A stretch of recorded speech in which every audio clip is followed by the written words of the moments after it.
I remember the moment like it was frozen in time. My name's Maya. I'm 32 years old, and honestly, I don't know what possessed me. I was sitting in the kitchen, casually chatting with my sister, Rachel, about something I probably should have kept locked away. You know when you vent a little too much and realize later, you should have kept your mouth shut? Yeah, that's me. I don't think I meant for him to overhear it, but maybe deep down, I didn't care enough to keep my voice down either. I told Rachel that if I had to do it all over again, I wouldn't date Marcus, my husband. I said it so flippantly, like it was no big deal, as if I was talking about a bad haircut instead of the man I promised to spend my life with. I don't even know why I said it. Maybe I was feeling bored, or maybe I just wanted her sympathy. Marcus wasn't even doing anything wrong at the moment. He was in the other room, probably scrolling through his phone like he always does when he's winding down after work. But I said it. And then the silence hit me. It wasn't Rachel's silence. She's used to my dramatic outbursts. It was the kind of silence that feels heavy, like the air suddenly shifts. I turned my head just enough to see him standing in the doorway. He didn't say anything. He didn't yell, didn't ask me to explain, didn't even look angry. He just looked at me for a second, his face blank, and then walked out of the room. The sound of the front door closing behind him made me feel sick. I wasn't expecting that, honestly. I thought he'd argue or at least get mad, but leaving? That wasn't his style. Marcus has always been the calm one, the patient one, the one who balances out my, let's just call it, energy, sarcastically. I didn't think he'd actually leave, though. I mean, it wasn't like I said I hated him or that I was going to leave him. It was just venting, right? Isn't that what people do with their sisters? You say things you don't mean because they get it. They're supposed to. Rachel didn't even know what to say. She just looked at me with this wide-eyed expression like she couldn't believe I'd said it either. But instead of admitting I messed up, I doubled down. I laughed it off, said, "He'll be fine. He's just being dramatic." I don't know why I said that. Maybe because if I admitted I was wrong, I'd have to deal with the guilt. And I didn't feel like doing that in the moment. Hours went by and he didn't come back. I called him once, and when he didn't answer, I texted him, "You okay?" No response. Fine, I thought. If he wanted to pout, that was on him. I wasn't about to beg him to come back over something that wasn't even that serious. But as the night went on, I started to feel this weird mix of anger and panic. Like, how dare he leave me sitting there? But also, where the hell was he? Was he trying to teach me a lesson or what? I stayed up until midnight scrolling through TikTok and pretending I wasn't waiting for him to walk back through the door. He didn't. By the time I finally went to bed, I was more annoyed than anything else. I told myself he'd come back when he was ready and that I wasn't going to lose sleep over it. Spoiler, I totally did. The next morning, his side of the bed was still empty, his toothbrush was still in the bathroom, his shoes still by the door. So it's not like he packed up and left for good. But I couldn't shake this uneasy feeling. I texted him again. "Where are you? Can we talk?" Still nothing. At this point, I started to worry. Not because I felt bad, but because I didn't like being ignored. I'm not the kind of person who deals well with the silent treatment. If there's a problem, I need to talk about it, hash it out, and move on. But Marcus, he's more of a let it simmer kind of guy, and it drives me crazy. I told Rachel about it and she said, "Maybe you should apologize." Apologize for what? For being honest? For saying what I was feeling in the moment? I didn't see why I should have to grovel just because he happened to overhear a private conversation. He shouldn't have been eavesdropping, I said, trying to justify it to myself more than to her. But even as the words came out, they felt hollow. By the end of the day, I was starting to get really irritated. Like, who does he think he is making me stress out like this?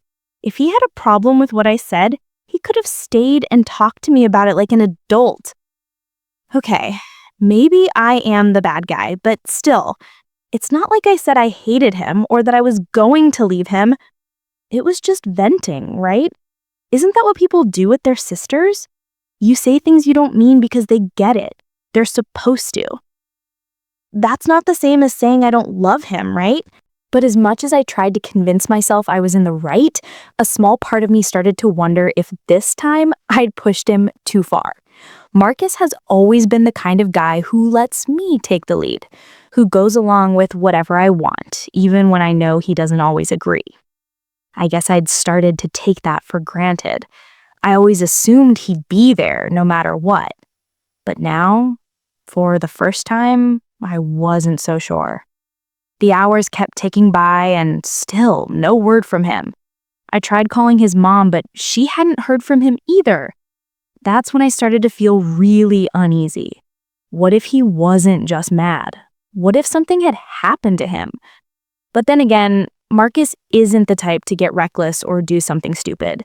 If anything, he's the most predictable person I know. That's part of what makes him so frustrating sometimes. By the time it got dark, I was spiraling. I didn't know if I should be mad, worried, or just over it.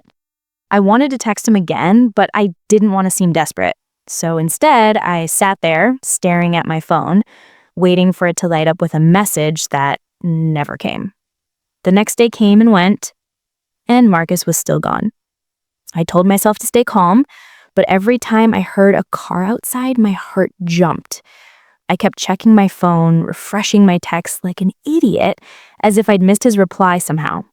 Nothing. Not a single word. At this point, my irritation was taking over. Who does that? Who just leaves and doesn't tell their wife where they're going? It was immature, plain and simple. But then, as I sat there, staring at my coffee, the thought hit me. What if he was really done this time? Like, what if I had finally pushed him past the point of no return? It wasn't a thought I liked entertaining, but the more I tried to brush it off, the more it stuck. Marcus wasn't like this. He didn't do silent treatments or games. If he was gone, there was a reason, and maybe it was bigger than I wanted to admit. Around noon, Rachel called to check on me. "Have you heard from him yet?" she asked, her voice softer than usual, like she was trying not to spook me. "No," I snapped, and honestly, it's ridiculous. He's the one making this a big deal, not me. "Maya," she said carefully, "you kind of made it a big deal first." I wanted to hang up on her. "You're supposed to be on my side," I said instead. But even as I said it, I felt a sting of guilt. She wasn't wrong. Not entirely. Maybe I had made it a big deal. But it wasn't like I'd planned to hurt him. It was just, I didn't think he'd take it that hard. It's not like I told him I was leaving or that I didn't love him. People vent all the time. He was just being too sensitive. By the time evening rolled around, I'd convinced myself I needed to stop waiting. If he wasn't going to come back on his own, I'd go find him. I called his mom again, but she still hadn't heard from him. I tried a couple of his friends too, but either they were covering for him or they really didn't know. One of them, Tyler, sounded genuinely surprised when I asked if Marcus had been in touch. "Everything okay with you two?" he asked, and I had to bite back the urge to snap at him. "Yeah, fine," I said quickly. "Just checking." After that, I drove around for an hour, not really knowing where to go. Marcus wasn't the type to hang out at bars or crash on a friend's couch without saying anything. He was steady, predictable, so where the hell was he? When I got home, there was still no sign of him. His toothbrush, his shoes, they were like ghosts, reminding me he should have been there. I stood in the kitchen for what felt like forever, staring at the front door and willing it to open. But it didn't. The house was too quiet, and I hated it. I started scrolling through our bank account, half out of curiosity and half out of desperation to feel like I was doing something. That's when I saw it, a hotel charge from earlier that day. He wasn't with his mom or a friend or, God forbid, someone else. He was at a hotel, alone. I didn't know whether to feel relieved or furious. So he was okay, but also he was hiding out in some hotel, avoiding me like I wasn't worth talking to. The nerve. I called the hotel immediately. I don't even know what I planned to say if he picked up, but it didn't matter because the desk clerk wouldn't confirm anything. "I'm sorry, ma'am," she said in this fake polite tone, "but I can't disclose any information about our guests. I wanted to scream. Instead, I hung up and started typing out another text. I know where you are, I wrote, my fingers shaking. Can you just stop being childish and come home so we can talk? I stared at the message for a few minutes before deleting it. If he wanted to act like a coward, let him. I wasn't about to beg. Still, the knot in my stomach wasn't going away.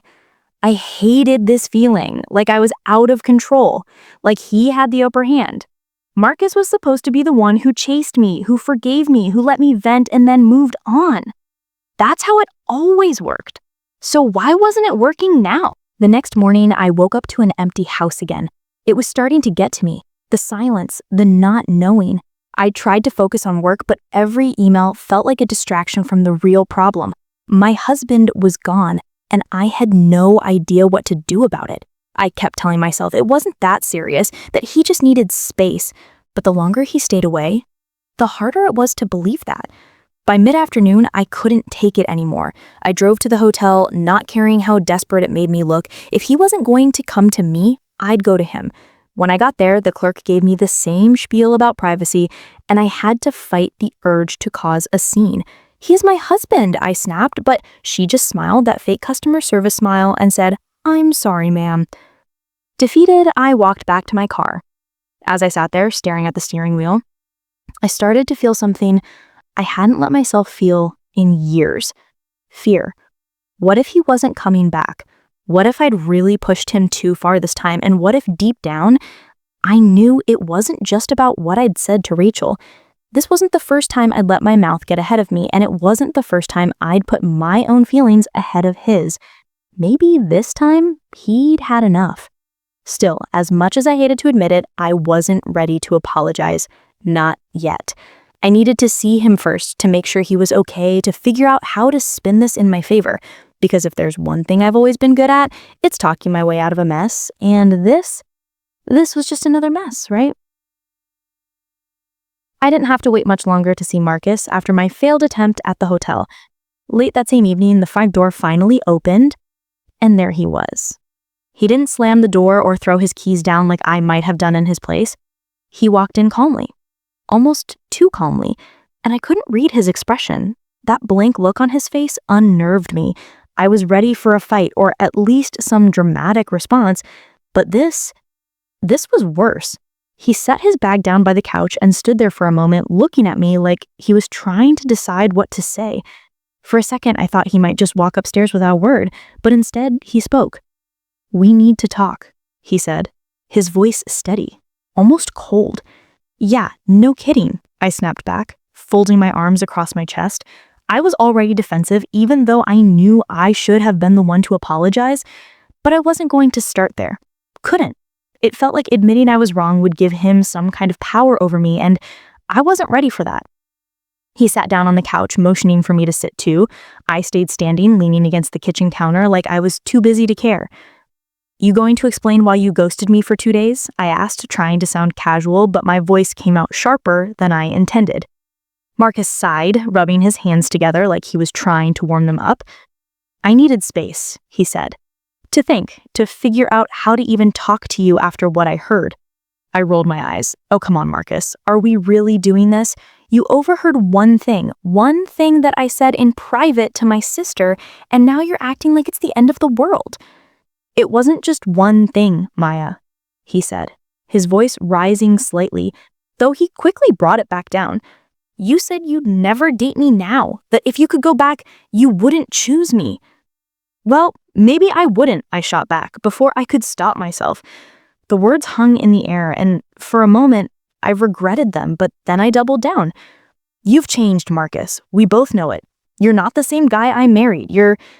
I hesitated, trying to choose my words carefully, but my emotions got the better of me.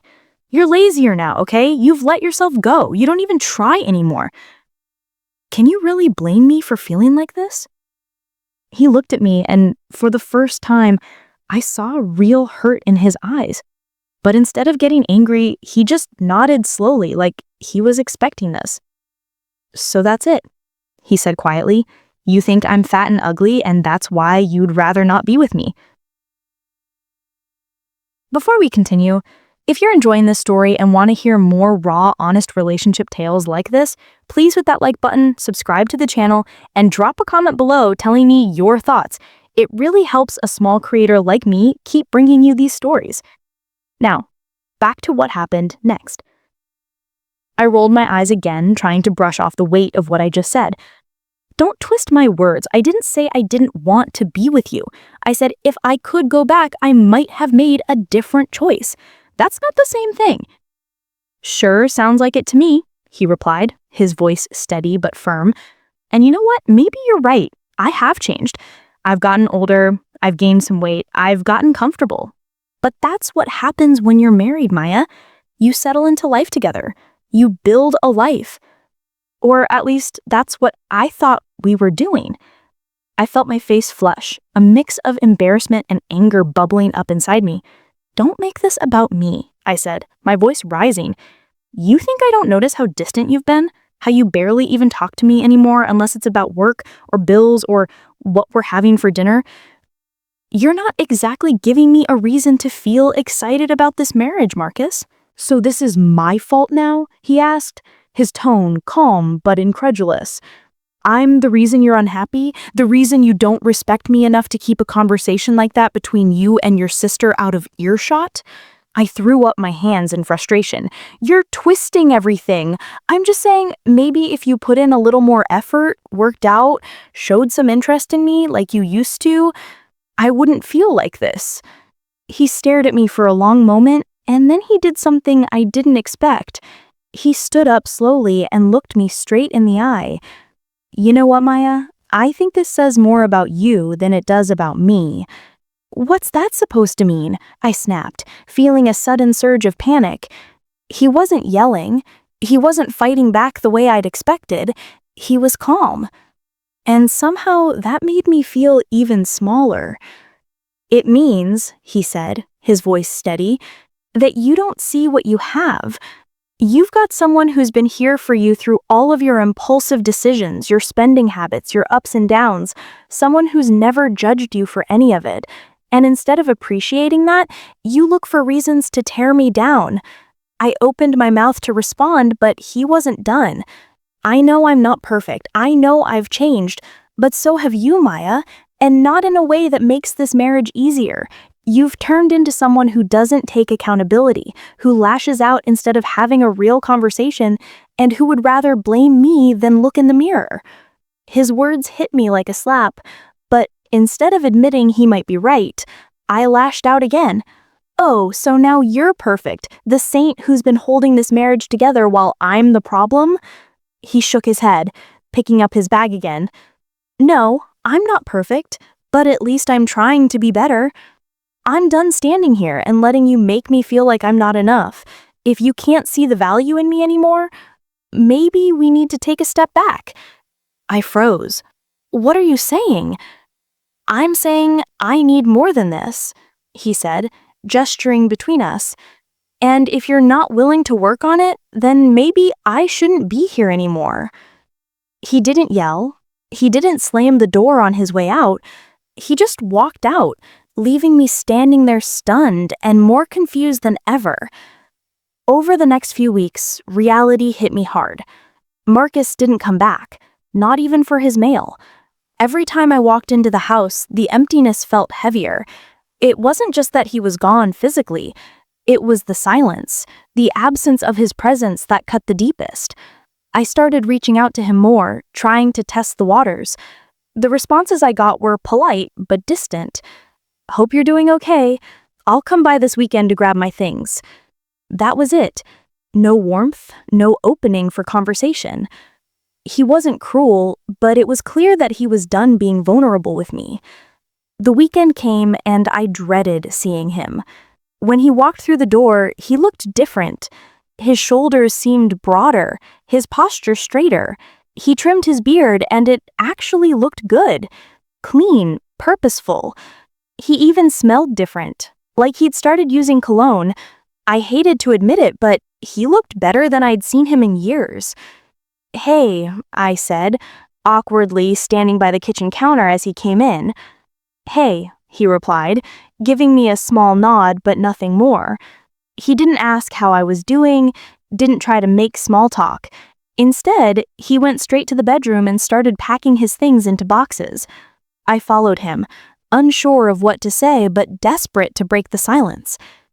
"Marcus, can we talk?" I asked, my voice softer than usual. He didn't stop packing. "About what?"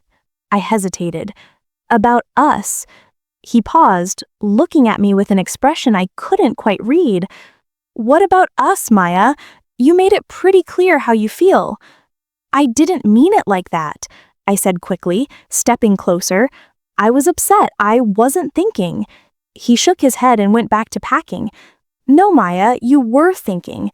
You just didn't think I'd hear it." The lump in my throat grew. "I didn't mean to hurt you."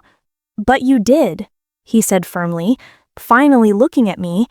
"And it's not just about that one conversation. It's everything. The way you talk to me, the way you treat me, it's like I'm never good enough for you." I felt tears sting my eyes, but I forced myself to stay composed. "I was wrong. I know I was. But we can fix this. We've been through worse, right?" He let out a small, bitter laugh. "Have we? Because I don't think we've ever been through this, Maya. I don't think I've ever felt this disrespected, this unwanted. And the worst part? I stayed. I kept trying even when you made it clear you didn't appreciate me. That's on me. I let it get this far." His words hit like a punch to the gut. I wanted to argue, to tell him he was wrong, but I couldn't. Deep down, I knew he wasn't. "So what? That's it? You're giving up on us?" My voice cracked, and I hated how desperate I sounded. "I'm not giving up," he said, his tone steady. "I'm choosing myself for once. I'm done trying to prove my worth to someone who doesn't see it." I stared at him, my mind racing. This wasn't how it was supposed to go. He was supposed to forgive me, to tell me we'd figure it out together. But instead, he was standing there calm and resolved, like he'd already made his decision. "I can change," I said, my voice barely above a whisper. "I'll do better. I'll be better." He sighed, setting down the box he was holding. "Maya, I hope you do. Not for me, but for yourself. But I can't be the one who waits around for you to figure it out. I've spent years trying to make you happy, and all I've gotten in return is criticism and resentment. I deserve better." "So this is my fault now?" he asked, his tone calm but incredulous. "I'm the reason you're unhappy? The reason you don't respect me enough to keep a conversation like that between you and your sister out of earshot?" I threw up my hands in frustration. "You're twisting everything. I'm just saying maybe if you put in a little more effort, worked out, showed some interest in me like you used to, I wouldn't feel like this." He stared at me for a long moment, and then he did something I didn't expect. He stood up, slowly, and looked me straight in the eye. "You know what, Maya? I think this says more about you than it does about me." "What's that supposed to mean?" I snapped, feeling a sudden surge of panic. He wasn't yelling. He wasn't fighting back the way I'd expected. He was calm. And somehow that made me feel even smaller. "It means," he said, his voice steady, "that you don't see what you have. You've got someone who's been here for you through all of your impulsive decisions, your spending habits, your ups and downs, someone who's never judged you for any of it.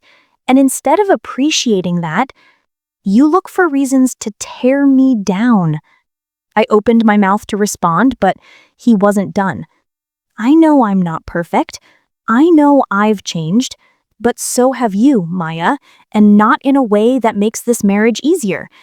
You've turned into someone who doesn't take accountability, who lashes out instead of having a real conversation, and who would rather blame me than look in the mirror." His words hit me like a slap, but instead of admitting he might be right, I lashed out again. "Oh, so now you're perfect? The saint who's been holding this marriage together while I'm the problem?" He shook his head, picking up his bag again. "No, I'm not perfect, but at least I'm trying to be better. I'm done standing here and letting you make me feel like I'm not enough. If you can't see the value in me anymore, maybe we need to take a step back." I froze. "What are you saying?" "I'm saying I need more than this," he said, gesturing between us, "and if you're not willing to work on it, then maybe I shouldn't be here anymore." He didn't yell. He didn't slam the door on his way out. He just walked out, leaving me standing there, stunned and more confused than ever. Over the next few weeks, reality hit me hard. Marcus didn't come back, not even for his mail. Every time I walked into the house, the emptiness felt heavier. It wasn't just that he was gone physically, it was the silence, the absence of his presence that cut the deepest. I started reaching out to him more, trying to test the waters. The responses I got were polite, but distant. "Hope you're doing okay. I'll come by this weekend to grab my things." That was it. No warmth, no opening for conversation. He wasn't cruel, but it was clear that he was done being vulnerable with me.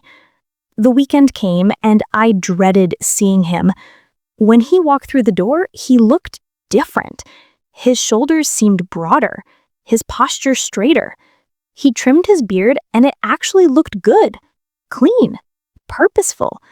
He even smelled different, like he'd started using cologne. I hated to admit it, but he looked better than I'd seen him in years.